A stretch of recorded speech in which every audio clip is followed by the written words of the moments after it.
Hi అండి. ఇవాళైతే మా ఇంట్లో ఇదిగోండి క్యాలీఫ్లవర్ ఆలు కర్రీ అనమాట. క్యాలీఫ్లవర్ ఆలుగడ్డ వేసి కర్రీ చేసిన సూపర్ అంటే సూపర్గా ఉంటుంది. అలాగే మిరియాల రసం, వర్షాకాలం వస్తుంది కదా, ఇదిగోండి కమ్మటి మిరియాల రసం.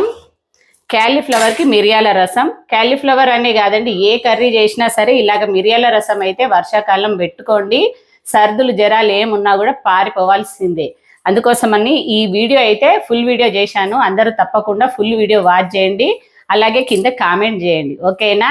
మీరు కూడా ఇలాగ ట్రై చేసి ఎలా కుదిరిందో నాకు కామెంట్ చేయండి. సింపుల్గా 2 నిమిషాల్లో మిరియాల రసం అయితే రెడీ అయిపోతుంది. ఏ కర్రీ చేసుకున్నా వర్షాకాలం మిరియాల రసం వారంలో 2 సార్లైనా పెట్టుకొని తినండి. చిన్న పిల్లలకు, పెద్దవాళ్ళకు అందరికీ కూడా ఇమ్యూనిటీ కూడా పెరుగుతుంది. సర్ది అయిన వాళ్ళకి కూడా చాలా మంచిది అనమాట. తొందరగా సర్దులు జ్వరాలు తగ్గుతాయి అనమాట, ఓకేనా? ఇంకా ఈ ఫుల్ రెసిపీ అయితే ఫుల్ వీడియో చూడండి. బాయ్ మరి.